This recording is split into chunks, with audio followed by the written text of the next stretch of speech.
What's up, DGC? Today, live. Let's get into terpenes, cannabinoids. And Scotty loves the Schedule 3 question. He love it. I'm curious what's going to happen. What's up, everybody? Hey, let's say hello first, man. What's up, Grambo?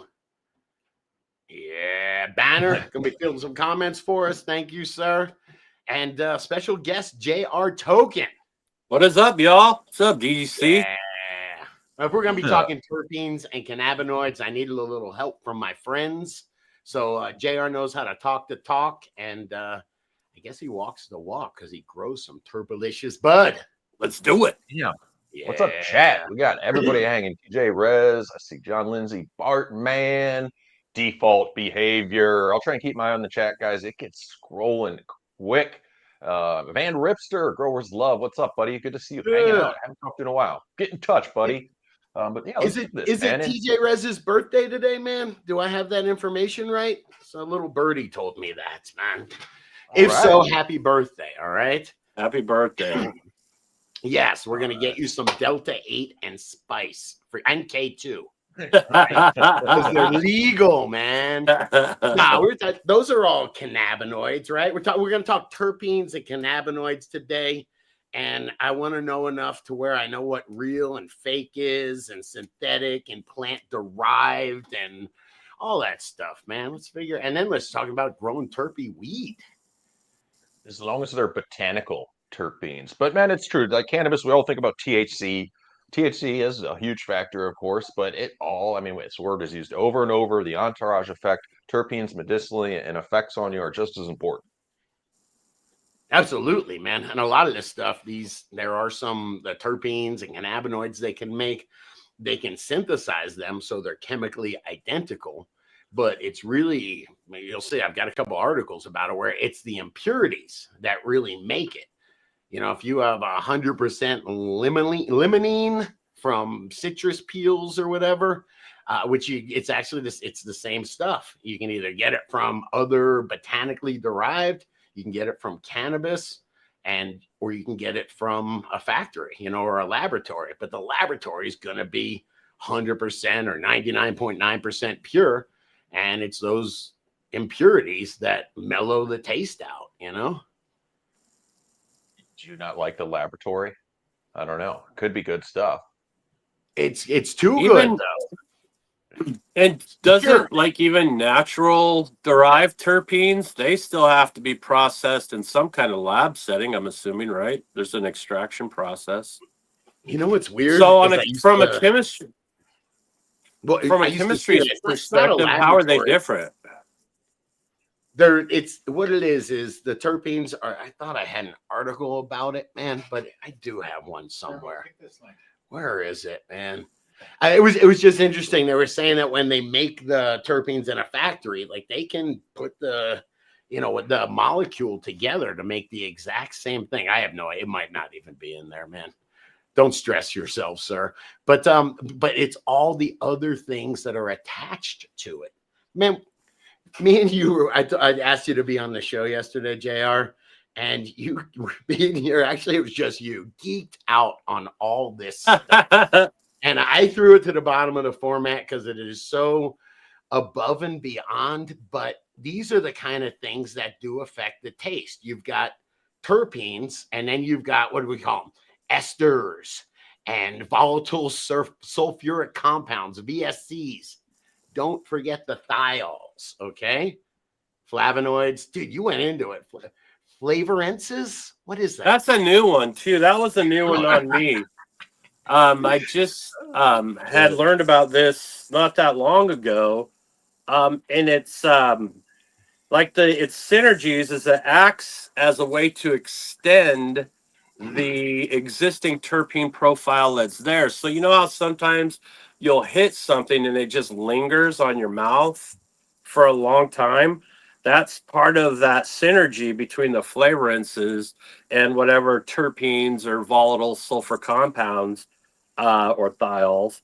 But the things I think that most of us talk about are terpenes and volatile sulfur compounds, because the sulfur compounds are the things that give us the the skunky and the onion and the garlic, and Right. those are usually really loud things that hit us hard. And then of course, there's that whole list of terpenes and stuff like that. But esters also play a role, and they're kind of like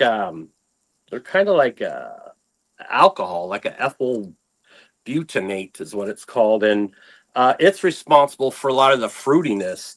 So all that candy and citrus and all of that Right. kind of stuff we love, that's kind of coming in through the ester side of things. And I think the extraction processes for hash, I think some are better with butane, and I think some are better in live rosin form. And I know that's controversial to say. No, hang on. You just really you blew my mind, man. Because there are sometimes you'll get something from, usually it's not super sophisticated extractor, and everything tastes the same. All the flavors taste the same. And man, that's what it is, right? They're disrupting, whether they're stripping out or just destroying all these other things. Don't if we say thiol, Yes. everyone's got to smoke, man. But all these things, Well, those are the impurities that are changing. Because when you hit a vape pen with fake bubblegum flavor, you're like, holy crap, that's like I'm standing in a bubblegum factory. But when you smoke bubblegum, cannabis, you're like, that's weird. What is that? It's very subtle, it's hidden.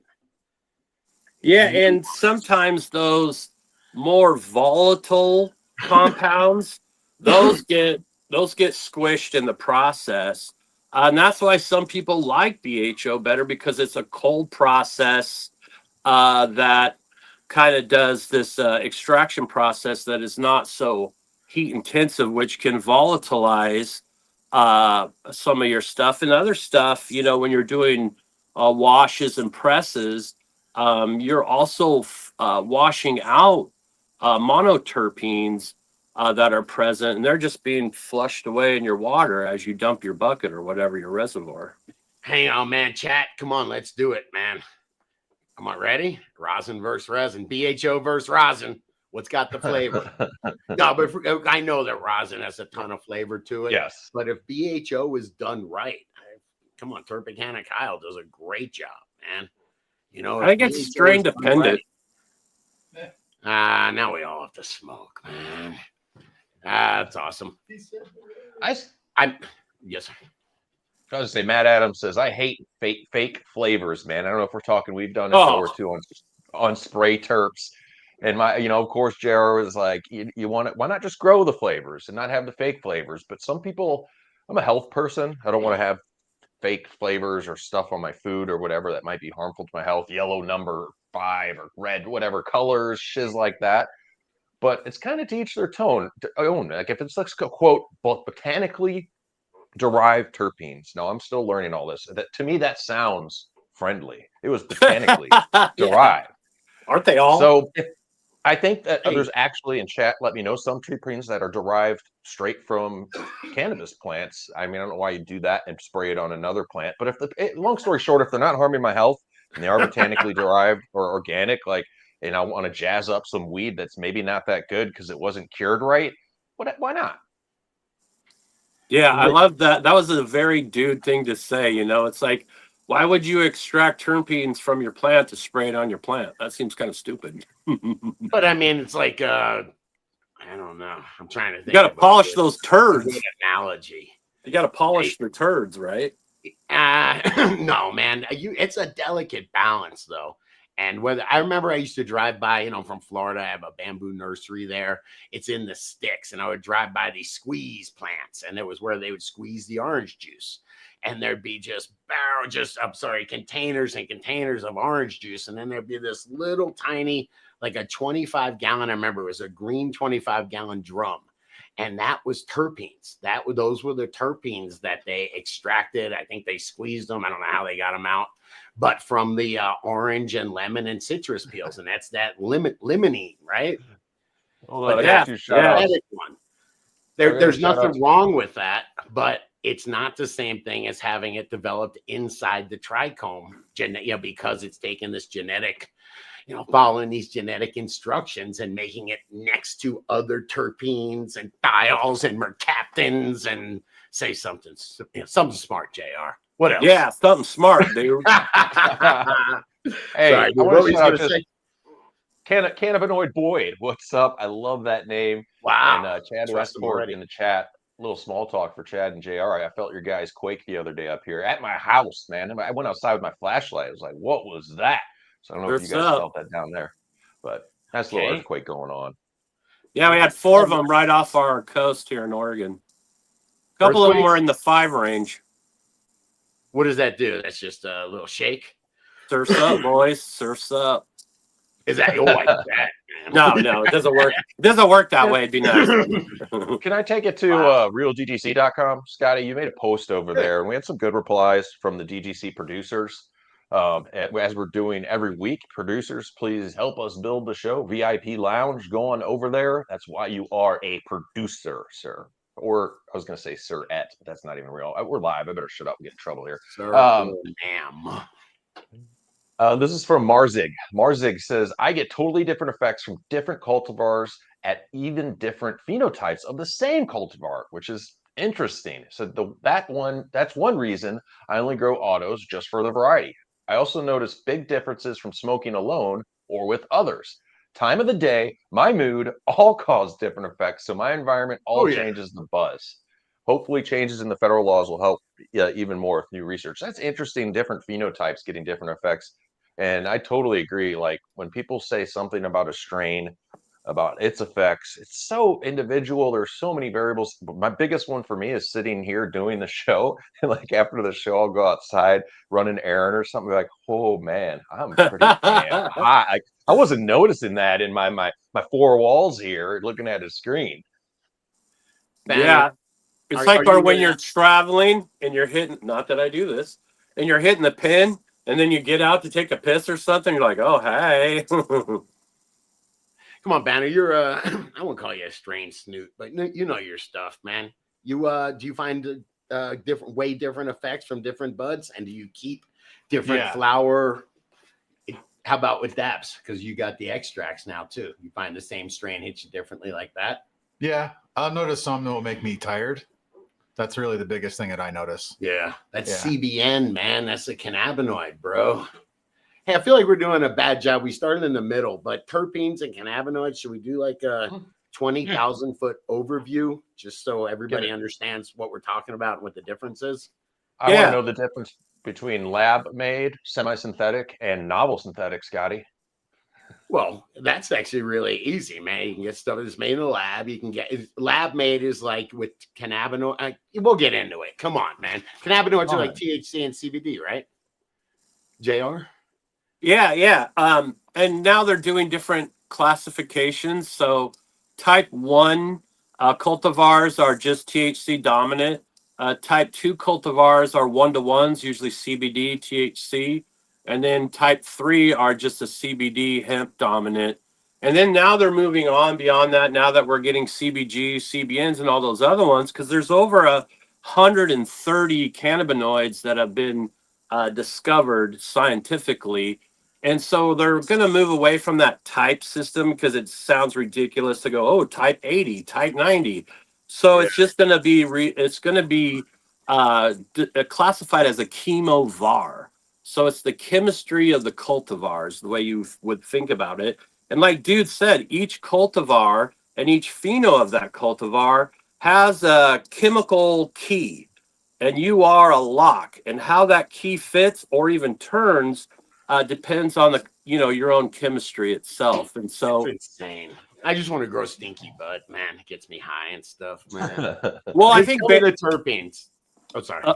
Banner brought up a point. I have a nighttime jar that's brown. This one makes me sleepy. And I have a daytime jar that's clear. And this one is what I smoke in the morning. And so I use those cannabinoids as like library references as to their effects and what they do for me. And then after that, I hunt by flavor.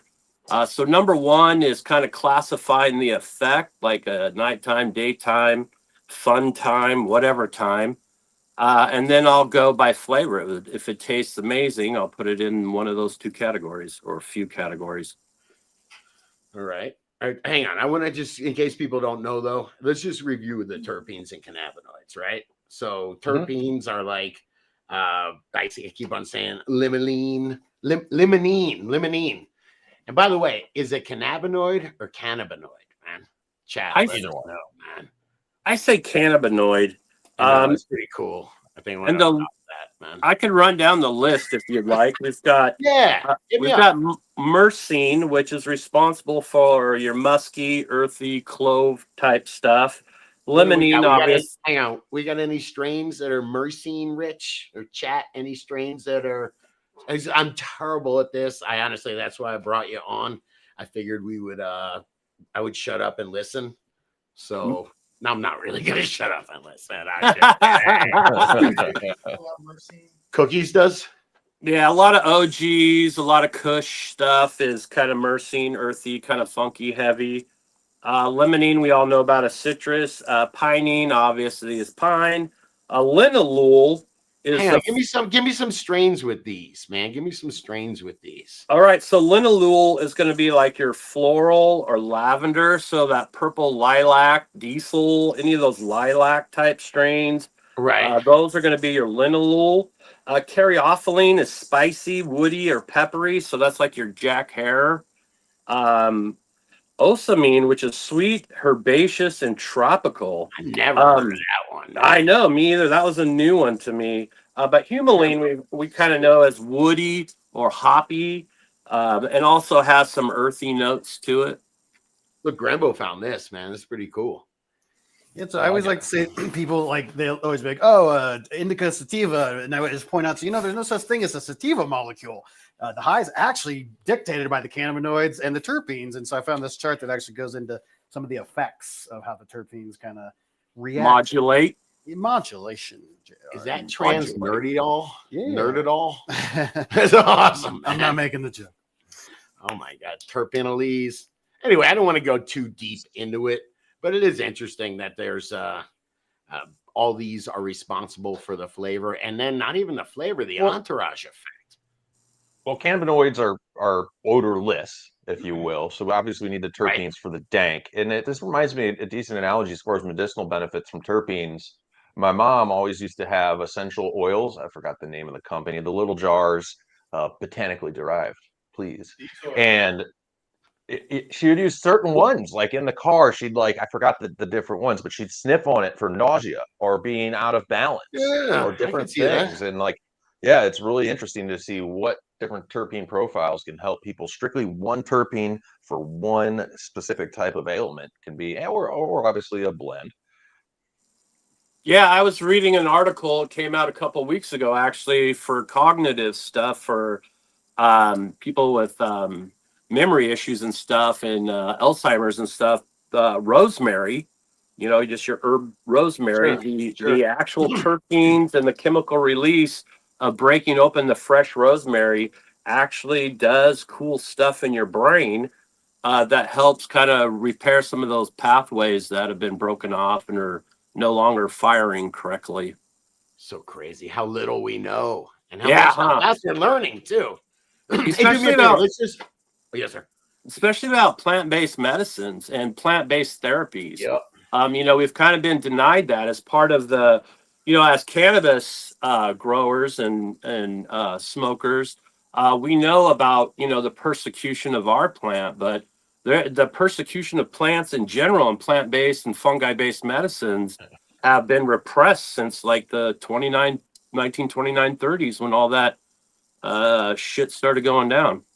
But think about what they're doing, or like the MO of big pharma or chemistry is to find these amazing plant medicines like cannabis and then extract the active ingredients, look at the molecule, extract the active ingredient, figure out how to recreate it in a lab. It's like they take the magic out. And they tell you that the raw form, the plant form, is dangerous. It's not safe. It's not laboratory safe. So you shouldn't go out and forage for mullein because, oh my God, you might accidentally pick something else than mullein. I don't know what their logic is really. Dude, that Mullen, I ordered some about 80% better. Last week I could hardly breathe, man. Yeah, it's good stuff. Yeah, it sure is. Yeah, so I'm gonna come in. Hold up, I'm gonna come in here since I do some show duty. Show duty. Don't make any jokes, people. Duty. Oh, I did want to shout out Scotty knows me for the history of this show. What is it? Matt S 808 808 in Hawaii. I love Hawaii DGC. Where you at, buddy? Let's hang. Also, Word. Grambo on the fly. RealDGC.com/deals, guys. That's where all our pros are listed. If you guys want to vote with your dollars, get some gear that I use, that Scotty uses, that's in our grows, Yes. AC Infinity. We got real growers over there. Pulse Grow. All the coupon codes are listed. And it's a great place to up your grow game and help support the show. So shout out to realdgc.com/deals. Hey, and while he's sitting here, I'm gonna grab the mic and I'm gonna shout out to Banner because he makes this stuff happen, man. This wasn't here last week. Banner made it happen, and we're working on something special. Man, I had a crazy idea, and it's fun to have a friend like Banner that will try to make it real or make it real for us. So yeah, I'm psyched. RealDGC.com should have I'm sorry, I gotta talk into the mic. I should have some new cool stuff coming up soon. sweet. Yes. All right, I'll take it to do you guys know where you're at? Yeah, of course, getting man. mine. Did we talk about the cannabinoids? We should No. at least introduce. Those are, like I said, THC, CBD, Okay. and then there's all these weird ones, right? Yeah, so the hot ones right now are CBN and CBG. CBG is really good for people who have anxiety or who have social like uncomfortableness.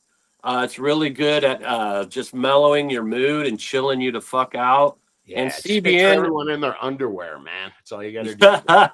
and CBN is the one that a lot of people are using for sleep effects. And they're Sure. pairing it with CBD because CBD will help you get to sleep and THC will help you get to sleep, but you'll have kind of semi-broken sleep where 4 or 5 hours into that, you'll kind of wake up and be like, oh, hey, and so the CBN and the CBD combination is helping people carry through that 8 to 8 hours if they're lucky.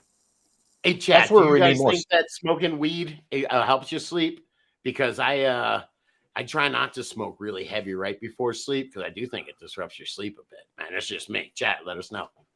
I'm a lucky sleeper. Nothing usually disrupts my sleep. But I mean, the cannabinoids, I'm all for, and I think we're going to get into, like, we need more research, right? Like, I know THCV is another pretty trending one, or research is done, and it says here THCV suppresses appetite and improves the energy balance, which I like that wording. Who doesn't like their energy balance improved? I don't know what that means, though. But for how many people? And because it does it for one, everybody's endocannabinoid, big word, system, I believe is wired a little differently, right? It doesn't mean THCV is going to do the same thing for this person as that person, or does it do it for, which I want to see, 75% of the people in this study, which we don't have enough of yet.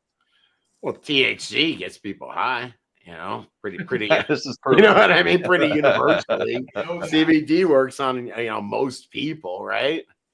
So I'd imagine these cannabinoids, I don't know that it worked the same on most people. Oh, you're probably right. Probably different ways that your body interprets it, right? Well, I know that people metabolize it differently in the way some people can eat it and not even have any effect at all because their liver doesn't break it down and stuff. Or even like topical applications, which I say is one of the underutilized forms of cannabis. It has varying effects on people too. Some people it works super amazing for. Some people struggle with it. So I think like dude said, it just depends on your chemistry as to how your body's going to react to that chemical key that's coming into your lock. Sorry, Sicko Grows, you're not helping, man. Cannabinoid. How is it, man? Cannabinoid?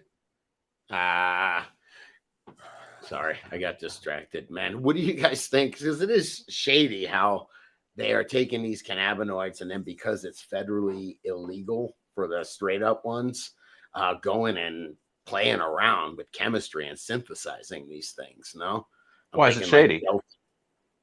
Okay, so Delta 8 is they take CBD and then they put, I believe, I used to have the recipe from that Cannabis Alchemy book, but you dilute it in a whole bunch of alcohol. Then you add sulfuric acid to change the pH. And there's a bunch of like a real chemical process to convert Delta 8 to, I'm sorry, to convert CBD into Delta 8. So there was all sorts of ways to leave chemical and to make it dirty.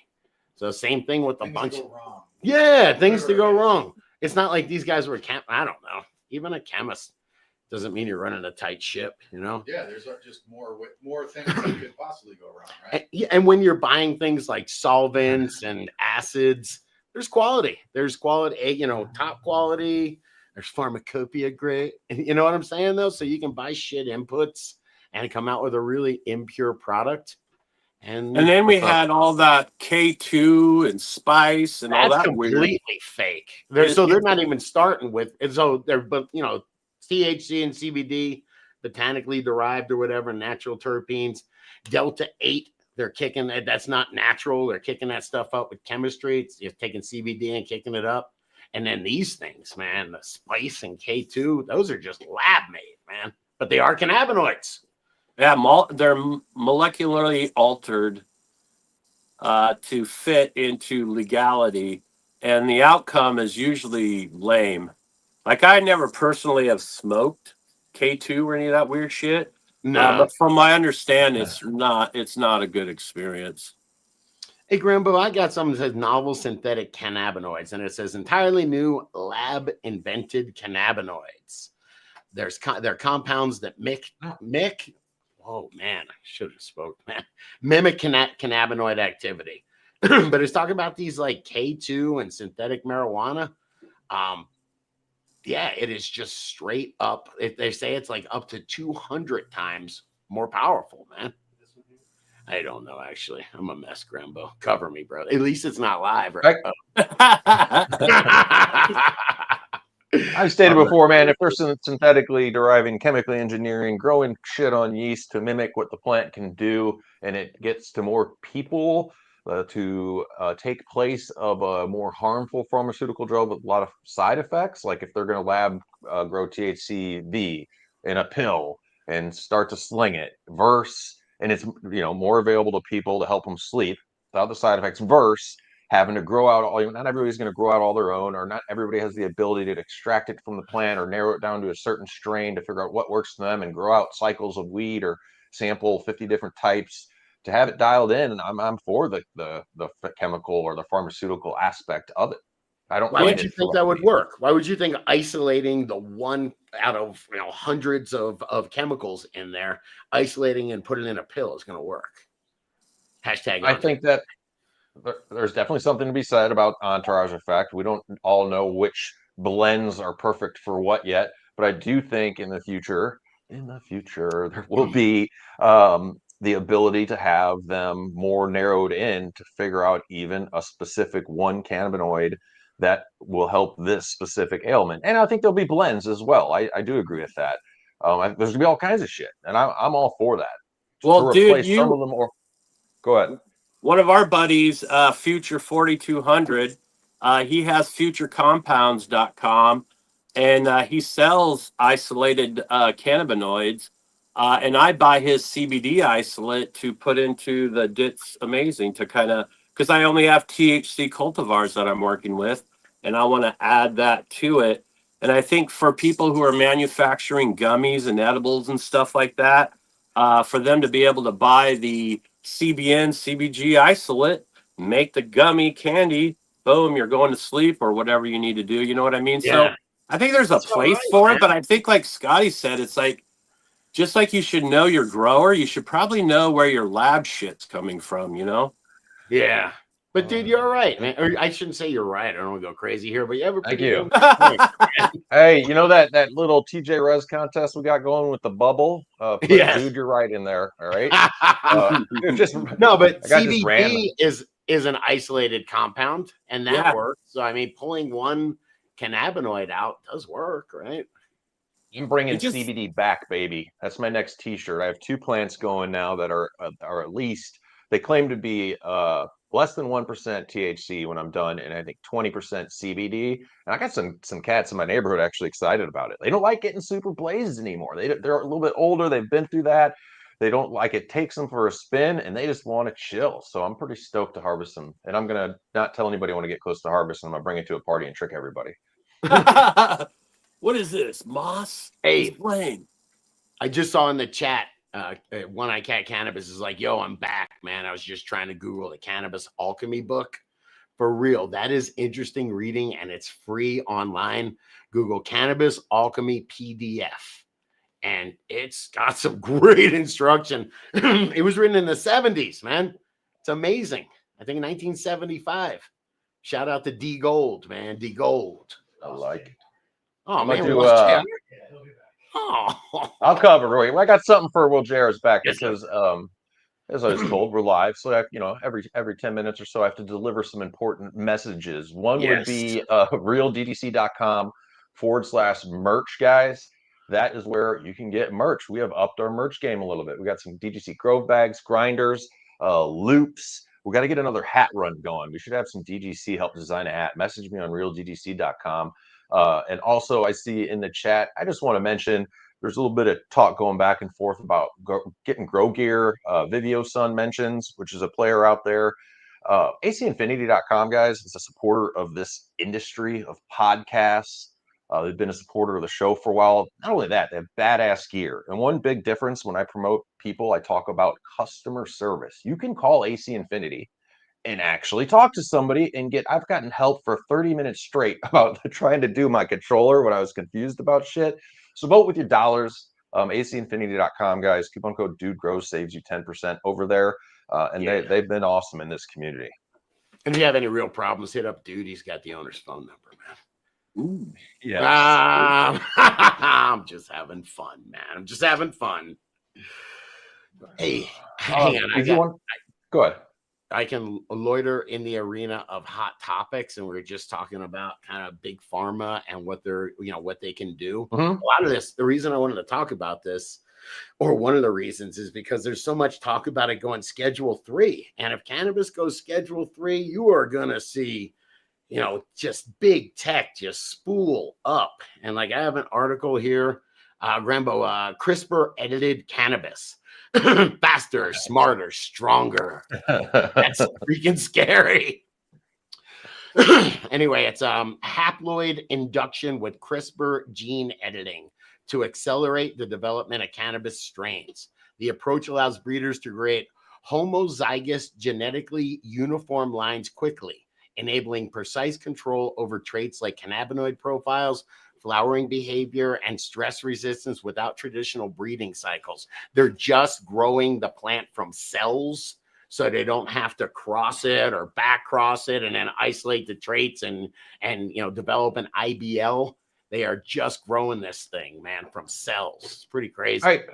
I say that as far as you asked me before, and I think there's a fear. What is that saying? Sometimes we just fear what we're ignorant of. Fear I wasn't sure about GMO food at first when there was big, man, it's all bad.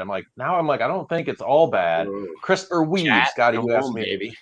You asked me one time, and that's fine. Comment on this too. If you gave me this clone of, you cannot get bud rot outside CRISPR anti-bud rot clone. I'm down. I don't know why. I'm going to do that. That's awesome. That means I don't have to waste all season caring for it and can totally, enjoy my harvest.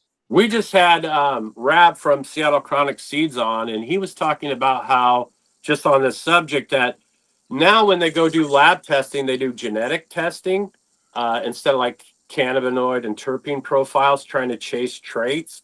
They literally will get genetic mapping of these strains and move in, like Scotty said, a direction that's leading them. Oh, I want this 1-to-1. Oh, I want the CBG dominant or whatever. And he said it takes fucking years off of what they would normally have to do to develop some of these medicines and newer cannabinoid dominant strains. Rab is someone who's been doing multi-cannabinoid breeding for over a decade. He was so far ahead of his time in that. And he's finally back in Washington and able to work with a group of folks that are going to allow him to do breeding projects, libraries, and all kinds of cool shit moving forward, presenting some of these more, like Scotty said, odd cultivars that produce, cannabinoids that we are not usually finding at the, nursery or wherever we get our clones from, grtoken.com. Man, yeah, it's a bit mine. Where do you draw the line? I mean, everyone, you get yelled at. Hybridization is genetic modification, man. When you take a plant from, wherever, where did I say? The Kush Mountains of Afghanistan, Grambo? Sounds like a beer commercial, doesn't it? And one from Hawaii, and put them together, you are very genetically modifying that thing. That would never happen naturally, right? Isn't that what all the shitty politicians say? Well, this cannabis today is not like the cannabis that used to be. Yeah. You know what I mean? It's like, this is some powerful shit they're making now. Well, let's be honest. It is some powerful shit. It is nothing like the cannabis it used to be. I don't know. In the 80s, dude, we had fucking just the fire, dude. Yeah. Like, we had skunk bud. We had, like, all kinds of shit. NL5 was great, man. NL5 and NL5 yes. haze. You had all those haze Hawaiian. It was all how it was grown. The terps were there, man. Nature's doing the work, man. I think the perception is what most people got in their brown brick. You know what I mean? They didn't really get. It's like when I would hear people on the East Coast or the South talk about homegrown, and they would say, "Oh, homegrown's the best." And for us on the West Coast, homegrown was like some swaggy shit your fucking neighbor grew in his backyard, Yeah. So it's just grower. Right. Yeah. So it's like just different perspective, though. But I think, like I said, I think the quality game is getting better across the board. And I think that's the thing, is that people able to share genetics through this farm bill has got fire spread across the lands. Also, just the idea of, I won't, whatever, man. DGC, grow groups, the internet, all the content creators out there, you can go from 0 to growing, 9, at a scale from 9 to 10, 8 or 9 quality cannabis very quickly, man. It's all set up doing it right, but the clones are there, or the kits are there. It's pretty amazing, Yeah, the barrier entry is way better. And like we were, I had Jordan on from Growcast, and he's talking about giving away a million seeds. And the idea of taking that barrier of entry away for new growers is huge, because remember buying a 10-pack for over $100, $200, and just shitting your pants when you killed them all? Like a total loss. No. I would take the mic for a minute here. I'm gonna take it back to realddc.com, that post. And as far as some opinions on descheduling, I think we probably all agree. I want to make a statement that it should be rescheduled or unscheduled. Sorry, just no schedule on the plant, right? And I'm almost want to say I don't want to hear any more about it until there's a final decision made. I'm tired of this back and forth, House, Senate, this, that. The president said this. It's like, all right, come on. But Thickums, associate producer, says, look, this plant is already great. Studies can only make it better. All I want to know, where can I sign up to be a test subject? Right on, Thickums. Right on. All right, I got to take a minute. Who likes Thickums? I like them thickum myself. Hashtag Thickums. Now, Holy Toledo 420. I thought there you are, right in the chat. What's up, Holy Toledo? It says, what's up, GDC family? Cannabis for me is my therapist. I've been consuming for 37 years. I smoke for the terps and medical benefits. The plant has saved my life from anger issues I used to have, where I was constantly getting in fights. It also helps me expand my mind, slow down my overthinking and ADHD. And as far as scheduling goes, I would love it if they would just take it off the schedule list and give the rights to the people, not to the government, and empower us home growers to bring the dank to the dispo. All right. And help us earn a living. Dude, that is important. Mic drop, man. Mic drop. All right. Whoa. Give me some money. I'll start lobbying. Well, I do know that they had their revision of the farm bill that they were going to put through, and that got pulled back because it was going to decimate the hemp industry. and make seeds and clones a felony. So that got pulled back. And now, as far as the rescheduling goes, I don't know. My opinion is the feds couldn't really enforce state rights at Schedule 1. So how is Schedule 3 going to be worse? Yeah, they're not. There's no appetite to enforce it. Is Benner? Just because maybe there's more money in it. But there's no app. You can't I don't suddenly take the people know our generation knows that cannabis is not nearly as dangerous, by the way, as all this other crap like the synthetic cannabinoids and whatnot. So I just don't think you can put that genie back in the bottle, so to speak. Their courts are clogged up with real problems, man. They've got real people. If that you guys recall, under Obama, his attorney general put out the Cole memorandum saying the federal government wasn't going to intervene. And that was all based on the current scheduling model. So I believe the one thing kind of keeping the federal government from butting in will be erased once they reschedule it. So I don't know. I don't know. Cole memorandum. I just wonder how much, what happens though, even in my state, is they legislate rules and laws that they economically cannot enforce. And if the cat's out of the bag and everyone just kind of says, well, we're just going to kind of grow this shit anyways, it's good luck, Are they going to throw us all? How many millions of people smoke weed now? Are they going to throw us all in jail? And it's a jury. In America, dude, you get a jury trial if you want. And there's no way that a jury is going to, or it's going to be really hard to find a jury that's going to be, or a prosecutor that's going to be like, yeah, you know what? I only got 8 hours in the day. Let me prosecute this stupid case that's not going to make me any money. I was having a pint at a microbrewery here, and I heard the guy next to me, and I heard VPD, and I was like, I chimed in. I'm like, what? How the hell is this guy talking VPD? Turns out, he works for Vancouver Police Department, VPD. Oh, so I was like, that's not what I was thinking. We started talking weed. We started talking weed a little, and JR got me thinking about this. Like, what cat's out of the bag, man? Cops don't want to do shit. He's like, man, if I pulled somebody over, they'd have to have a trunk full of weed for me to start asking questions. He's like, it's like literally a trunk full. Like, I've got guys with a couple pounds, this and that, where I was just like, dude, I got so much other crap to deal with this day and age. Have a good day. Yeah. And I do say, though, there are places in the United States where it is a good idea to know the attitude of your local law enforcement, your county sheriffs. It's always your county sheriffs that you really got to worry about. And if they're dicks about it, it's not worth it, man, because they can make your life hell. Wow, look at this. TJ Rez, if they deschedule it, it would open it up to foreign markets, which could help global economy. Well, that'd be cool if you could export cannabis, but wouldn't it need to be illegal in those other countries too? Canada's in that game. Canada's in that game. Yeah, Canada exports a lot of weed over to Europe. Yeah. I don't get it. I'm like, why don't you guys just grow it? It's not like the Canadian weed. I mean, I don't fully understand global trade. I'm not an expert in that area, but why am I smoking Canadian weed in Europe? I want the freshest weed, man. If I'm in Germany, I want some gnarly German homegrown, dude. Yeah, that's right. I mean, for real. Indoors is really, like what do they call it? Like electrically intensive. If you're gonna do it, you really need your grid and all that to be upgraded. So maybe it's like that. Been there. You got Prometheus.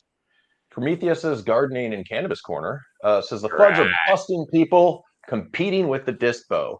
Now I can see that because people with the dispo, and we've seen some of this, I believe, in Texas. Not necessarily that, but like if you're on the up and up, you've invested $250,000, $500,000, $1 million to try and make money selling weed, you are definitely going to want the cops busting people that are not growing on the up and up and taking money from you. I mean, you've gone through all the hoops, you're getting the testing going, you're paying the taxes. Like, I get it. I get why sometimes if you're not operating like that and you have a larger grow, that the cops or the feds could bust you. Not saying I agree with it, but that's just how it's set up. Oh, yeah. Yeah, I guarantee. That's what's so weird about all this is like, how's it going to line up? You got home growers and free market growers on one side. And then you've got all these other, it used to be just, the cops and all that, and the authorities. Now it's the other half of the industry. There's all the whole legal industry, the kind of the face of cannabis now. is going to, you know, Yeah. and come after the home growers. It's kind of crazy. Or if they divide those two, shady. I right? always go ahead. Like I Jared. said in that previous language of the farm bill they were trying to ram through, it was, you know, it's felony for seed cells and felony for clone cells. It's insane. There was, and as far as, not to end the topic, but my final thought on this is that in the end, as we move on, I feel like cat is out of the bag for where Colorado or wherever you're at. If you're growing at home, that ain't going away, in my opinion. And whatever deschedule, reschedule, no schedule, as the years go on, I think more and more people are going to have access to weed or products from it that are lab made or whatever, and the world's going to be a better place. I mean, just because weed's good for most people, in my opinion. So, in society overall. But I do want to take it here for a sec. Grambo, I want to do a couple shout outs to the DDC producers. I had just two here today. One was shouting out to Variant, man, DDC Variant growing the mutant weed, and check out, he has got seeds. I'm not sure if you have some clones going, variantscorner.com, man. So go check that out, guys. I love it when the DDC, like Chad Westport, people, you guys are coming up and sharing genetics, and this is cool because it's mutant genetics. Some of these plants look like you could just grow them on your front area, like front lawn or wherever, and they wouldn't even know it's weed with the leaves. So that's very cool. And also, Scotty, I don't know if you've seen this yet. GrowCat GrowCat's always got some cool pictures coming, but he made this picture where me, you, we're all. Oh my god! Wow, that is cool. Banner, you see that? Right? That's dope. Oh my god! Shout out producer GrowCat. If you guys don't know, realddc.com is our clubhouse. It's free. Come on over and join. If you're already hanging there, it's time to go to realddc.com/upgrade. Upgrade. Damn, that movie Idiocracy ruined that word for me. But dude, $10 a month. It's just one, making the show happen. Graham on the boards, Banner over there, supporting real growers as well. So realddc.com/upgrade, 30% off real growers. We do giveaways every week, all kinds of shit going on. Free sticker packs, 20% off merch. I could go on and on and on, but just come see for yourself. Thank you. Hey, do you mind, man? Can we shift gears a little bit, man? Since JR's with us, I'd love to do a little grow talk real quick, man. Are you talking giant pumpkins? Well, yeah. Damn. You grow more than weed? Mm-hmm. I do. I grow nutrient-dense food, bro. How'd you grow that thing, man? Nice. Live in soil or what? I did Dr. Earth's organic dry amendments, and I just fed every 3 weeks everything in my garden, including my cannabis for my RSO breeding project. And the shit works amazing. Now, for my cannabis, I did make a coots mix for all the bins that I planted into. But all the feedings were top dresses of just Dr. Earth's dry amendments. I got it at the grocery outlet. The total cost of inputs for the RSO garden was about $80 for the top dress and about $180 for the soil. So it's like a $200 or $300 investment to get me enough RSO and seeds to last me for the year. And I will have a bunch of cool genetics available. I got this Gushers BX from Tiki Man and Big Al collab. I got a nice male out of there, and I crossed it with Cherry Paloma, Tiki Rain, Blue Slushies, and also Ringo's Gift, which is a CBD variety. So I'm hoping to get some one-to-ones out of that and some CBD dominant ones out of that breeding project. And then I also like a breeder orgy, like too much going on. I don't know. One man can do a lot, man. It's biblical. They call him the dude. Hashtag breeder orgy, man. Go nuts. It's biblical over here. Hey, will you help me out with something, JR? Or you mind if we get into a little grow discussion? Can I help too? My idea will help, maybe. Remember we were talking about the Baco University and all he was doing those light experiments with the light intensity and all that. So it got me measuring my light intensity. And I had my lights really high because I didn't have much going on in the grow. And then so I had them really high. I started turning them up at 100%. I have 5 lights in there in like a 6x10 area. man, it really like it didn't come close to the PPFD of when I lowered them down. And I know that makes sense, but I'm trying to wrap my head around what is the perfect height when you have a bunch of lights, because it does change. I don't know if you 17 inches. Yeah, I mean, you might be right. You see, what's the distance you hang your lights from? Yeah. For LED, with this one, the LEDs that we started out with and the LEDs that we use, these high intensity LEDs, are different fixtures in the way they produce light. Yeah. And so back in the day, we could literally park those bar lights like 8 inches off the canopy, right? Where now your light intensity can really create problems for you. Oh yeah. And if you're coming out of, like, say, a veg that's 400 to 600 ppfd, and you go into a flower or you flip into flower and you're instantly rocking 800 and above or more, you're going to have serious issues. And it's usually light inhibition. So the plant receives so many photons that it just shuts down all its metabolic processes. It doesn't uptake nutrients. It starts showing lockouts. The stems get purple. Everything gets pissed. You think you're feeding it wrong. You think you're overwatering it. You're not sure what the fuck's going on. And in reality, it's way too much light that's shutting down your plant. I want to. I have pictures on realddc.com, by the way. I don't think we're showing them, Grambo, but if you go over, this is a discussion over at realddc.com. Ask a grow question. I got a pin at the top. And can you scroll really fast, Grambo, down to, dang it, somebody put, I lost. Oh, there it is. All the way down to the bottom of the comments. Yeah. I got a good one here. What you got, dude? Yes, sir. I wanted to say that, what are you doing here? If you have I know you have a PPFD meter. I have a Pulse Pro. You do. There's other ways. There's Photon. And I'm like, dude, we didn't have these luxuries back in the day. So, like, why are you bleaching your plants? It's easy. Just get the PPFD right and get the light right and dial the dimmer up and down until you get the number you want. But Cincy J420 has some good comments here. It says, even when PPFD looks good, plants can still stress or bleach because light intensity isn't the only variable at play. Spectrum plays a big role too. Too much blue or UV can trigger photo bleaching.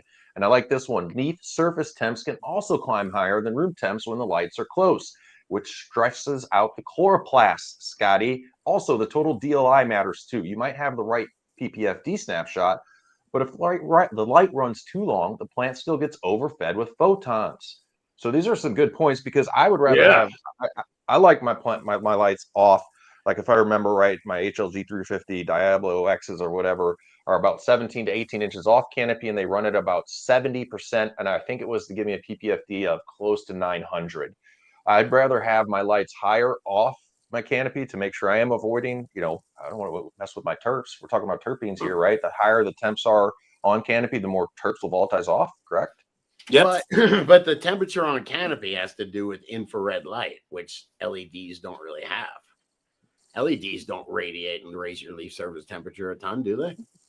They raise the temperature of the room, your driver and the dial. I mean, the whole fixture itself with room heat, but it's not like you said, it's not infrared heat. Yeah. But with my room, I'm going out of about a 400 to 600 ppfd veg, and when I go into my flower room, dude, I have my lights fixed all the way up, and then I dial the brightness as they come up, and so they're starting out at a certain height at a certain ppfd, which is more matching what they came out of, and then they're growing up into that higher ppfd range. I'm not keeping that ppfd range the same as it's blasting through weeks 1 through 8 or 9. You know what I mean? Right. How tight are you rolling your following PPFD? And then do you got a trick for dialing it up from veg to flower without burning them? Yeah, so I go in from my flower room or from my veg room into my flower room at about 600 ppfd by dialing my fixture down to like 40%. I'm at like literally 40%. And then over the next 12 days, and I just flipped the flower, or I just reset the flower room. So now over the next 12 days, I'm going to incrementally move those up as the plants start coming up to the point to where I'm at week probably 4, and I'm full blast, cranked out, ready to rock. And I'd even say the middle of week 3, they're getting full intensity of that fixture. But I've been doing a 650 R spec, so I kind of max out my canopies right at 950 to 1,000 Sure. ppfd, you know, and I'm not supplementing CO2 either. So, Oh wow. so You're you up know, pretty much to the max. yeah, I'm just kind of maxed out for what my environment in my room will do. And I do fresh air in filtered fresh air intake. And I don't know. I don't know. CO2, cranking it all up, extra food, extra feeding for 10 or Yeah. 12, 20%. I don't know. I'm good. You grow some Keep it dank. It simple, stunk up my man. whole car Keep it every simple, time I come Smarty. through. Hey, Grandma, will you scroll up a little bit? Yeah, I don't. They say people wonder what I do with Chat GPT, but this is it, man. I'm like, hey, do me a favor, make me. I think this is at 18, 24. Is it 30 and 36 inches off canopy? And it's just the amount of coverage. That's basically that inverse square law, you know. But it's interesting that as it covers, you've got that same amount of wattage, but look how much it's spread, you know, the area it's spread over. Of course, it's going to be less intense. You got the same amount of photons. This is the same, like the light maps. I recommend if you're looking at buying LEDs, I like the manufacturer to have the mapping of the PPFD over the footprint that the light, and they also typically, if it's a good company, can give you the distances and the different PPFDs, and everybody should be having hopefully dimmable LEDs at this point in the game. And in the chat, I'm curious, is anybody, while we're talking about LEDs, I know you probably do, JR, know much or run any of the, what is it? Is it Grandmaster level LED? Yeah. We recently on the show covered a UVC light for IPM a little bit, and that was pretty damn interesting. But I'm curious, he has some different tunable lights too, I believe. Yeah, the stylable spectrum is kind of the direction that things are going to be going. I know Trollmaster is working with their controllers with some lighting companies that are doing 4-channel light recipes, and they're doing a side by side, same cultivar, same all kind of bullshit, and they're getting outstanding results with the differences in the cannabinoid and terpene profiles. Really? From what? From just changing, because white has every color, and then basically the photosynthetic peaks, the most efficient is in the red. Blue is huge. You're telling, so how much manipulation can they do? Are they do inside or outside the park? They're doing the manipulation of the season, and then they're doing the manipulation of the day. So the day will start out with a spectrum, lead into a full afternoon spectrum, and then lead into like an evening spectrum. So they're doing daily tuning, and they're also doing tuning of like what we would mimic in an outdoor season when we're trying to get our plants through the cycles to senescence. I don't know. It's a cool idea. You've turned me, JR. Well, it's getting cool. I mean, the big barrier is controllers and recipes. Sure. You probably don't want home users just, you know, dialing up a bunch of light recipes, and, you know, you could create issues. So to have preset controllers that you could even say, oh, hey, this is a 9-week variety, leans a little sativa. Give me a good light recipe for that. And boom, your light controller has that recipe in that room, is ran based on the light needs daily and seasonally of that cultivar. Yeah. Does anybody talk about ultimate light being the sun? I thought about in a house That's what I I was used to live in Donkey Denver. Nuts. I put, sorry, I'm getting distracted here. JR Nips loves your pit lion background there, by the way. What's up, Nips? Thanks, buddy. I just wanted to say, I know nobody does this, just a thought. I put these things in the house. They're called sun tunnels. And basically, it's a little bubble on your roof and then a very reflective tunnel that comes down, and bright. They're real damn bright. you put like 4 of those in a room that the right slope on your roof, if it would grow the dank. Granted, you can't fully control the light cycle. It wouldn't be that hard though, with just some shades. But I always wanted to Change grow the indoors, spectrum, and though. true, like if you're trying to do it in the winter time versus summertime, yeah. Just bouncing off all that stuff, I would think, right? Well, they're now doing it with filaments that run from your roof through these like microfiber lines, like fiber optics, and it projects. Yeah, it projects pure sunlight into your room. And so they're converting it in for grow operations, indoor grow operations. They're growing with the sun indoors. You think I put like 8 sun tunnels in that house, and I just got them all replaced. I rent it out now, and the tenant's like, "Damn, dude, like it's fucking bright in here, man." I love growing plants inside, bro. I like natural light, so. Jeff Alford says Mammoth LED is talking of the green spectrum as being beneficial. Yep. Yeah, supposedly it does penetrate. Bugbee says it penetrates deep in the canopy, but it does. It helps reflected off, man. That's what we're seeing, though. No, it penetrates deeper into the canopy than like blue light does. It gets down to the lower nodes and helps their metabolism in producing flowers, the seeds, or whatever their natural production is. And that's why I always had these complaints with these LED companies that were trying to hit these efficiency rebate ratings by gutting the spectrum, high spikes of red, far red, high spikes of blue, both very efficient spectrums, and then they sell what I feel like is a light that's going to do detriment to your plants.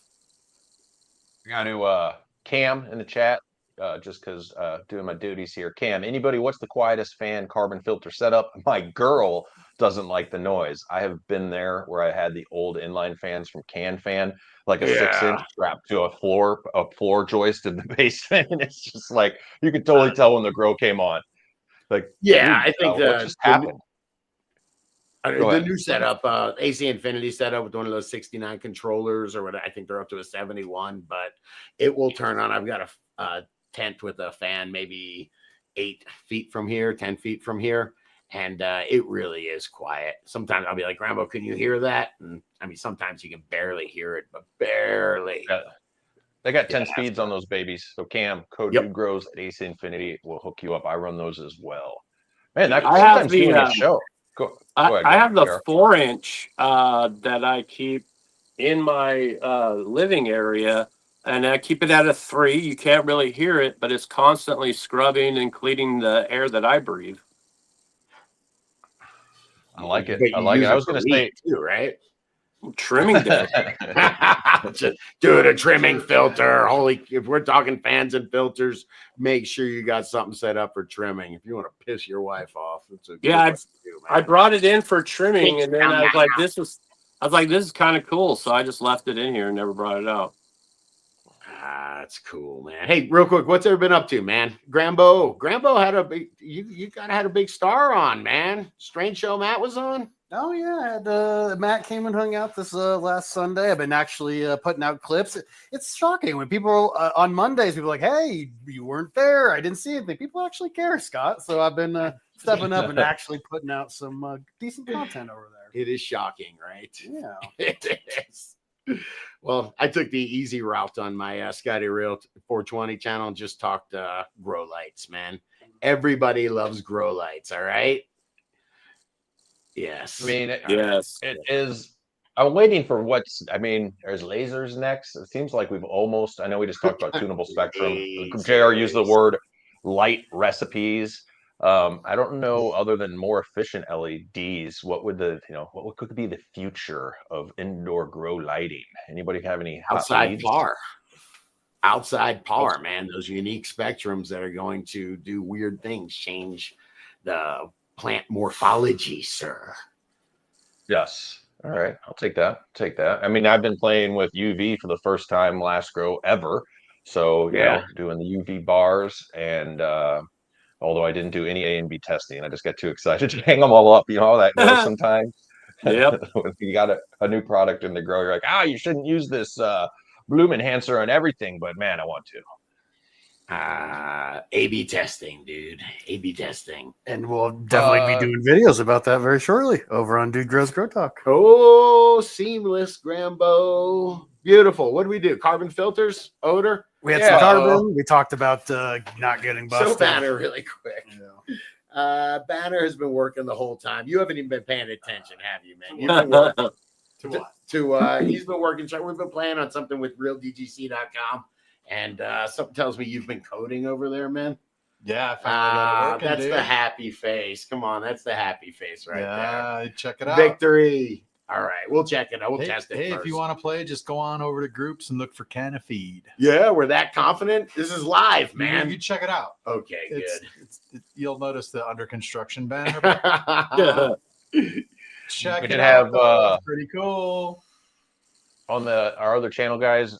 Dude Grow Talk is how you find it. And a good comment on that filter. We had James Wagner say, "I live in an HOA with a noxious odor rule. First time is a warning. Awesome. Second time is $500 fine. So I run 2 carbon filters, one in the tent and one out of the tent to scrub the air. And that's the way to do it if odor is ultimate consideration. Scrub in your grow and then have another filter out in your living space or adjacent to it to make sure everything is taken care of." Is that like 500 per day, or is that just like until the cycle's over? Until it's not noxious anymore. Oh man, that could be a while, folks. Yeah. It's like when you go into the bar and you got to take a shit, you just put a $5 on the bar, shit, and leave. No? Does that work? I've never tried this. Although no, I have a tip there since we're just having fun here. Sometimes it's like, hey, we've been hanging out for over an hour and it only feels like 20 minutes, which is great. Thanks, chat and everything. And as far as JR's, I didn't know you could pay $5 to use the restroom. I used to drive for about an hour up to the studio a couple times a week. So I knew, one, where all the best breakfast burrito joints were between Littleton and Fort Collins, and 2, all the good spots to go to the bathroom. And one of the best, JR, is you get off the highway where there's a hotel, an OK hotel, and you walk up in that bitch like you know where you're going, who you're going to see, what room you're going to. You just look over at the receptionist, say hi, and then find a bathroom. And hotel bathroom. Right. Nice and clean, folks. Nice and clean. Yes. Well, dude. Also, Chubby's in Littleton has good burritos. Sure. Yes. What do you got? Bro, so I just really quick, I'm like, hey, make me a final thought about a friend with weed is a friend indeed. Ready? Yes. A dab with a pal makes the say it so dumb. A dab with a pal makes the day less banal. It's terrible, right? Banal? What's banal? Banal, boring, man, boring. Okay. Yeah. When they make a joint shared is a bond declared, bro. Whoa. Okay. A grower with seeds is the friend you need. See, it's not a real person, man. All right. Show me your boobs and I'll share my doobs. Look at that. He doesn't even need chat. He does not even need chat for that crap. Oh, not bad, sir. Not bad. Good stuff, man. It's great. If I recall, last Saturday we hung out and did a show on weed at work. Some new information. If you didn't catch that, make sure you go on back and catch our Saturday show. And man, I don't even know what we have coming up this Saturday, Scotty. Sometimes I'm just brain farting and enjoying the weed here. We talked about the harvest, we're to do harvest. Remember, we're talking about doing a DGC harvest festival someday, and Scotty, his eyes lit up. Yes. Good stuff. Wait, man. I'll pull a Scotty. What day is it? So yeah, it might be the future. I don't know. I was positive, man. We had a party here for Warehouse Kyle. He had a vowel renewal, which was very nice. Oh, sweet. Man. It was really sweet, man. But we had a little party over here, and I kept on being like, hell yeah, man. Is it Friday or Saturday? And then I realized it was Tuesday, and we go live, man. So yeah, I hope I kept it together. It's making me feel lame. Literally September 8th was our anniversary of I don't know how many years, and my wife's like, do you know what day it is? I'm like, I think it's your anniversary. And she's like, yeah, it is. Bro. We don't do it. We don't do like we make a point to spend quality time or do cool things whenever it really fits into our lives. As far as like skipping the actual day, like neither of us are like, same with Valentine's Day. I kind of dig that about it. You know, don't get all pissy about stuff. Just make sure you're living a good life, Nuts, having a good man. relationship. Those are the times, man. Those are your prime opportunities, dude. All right. How are you how doing? not to get laid by Dude Gross. I was gonna say, who instituted that policy in the beginning of the relationship, dude? Yeah, I don't know, man. I don't know. Oh, what's up, That's so Deadhead? great. Deadhead Dread says bowel renewal. All right, we're just taking it off the rails now. All right, I'm gonna say, yeah, that's a wrap, man. Stay higher, DGC chat. Thank you, Banner, JR, Grambo on the boards. I love it. I think I stole that from Kill Tony with D Madness, but I don't care. I like Grambo on the boards and Scotty Real. What's going on? Feel like an artist, dude. Stay higher, subscribe, and we'll catch you next time. Bros, This love was y'all. awesome. Really enjoyed it. Take her easy, JR. Later, bros.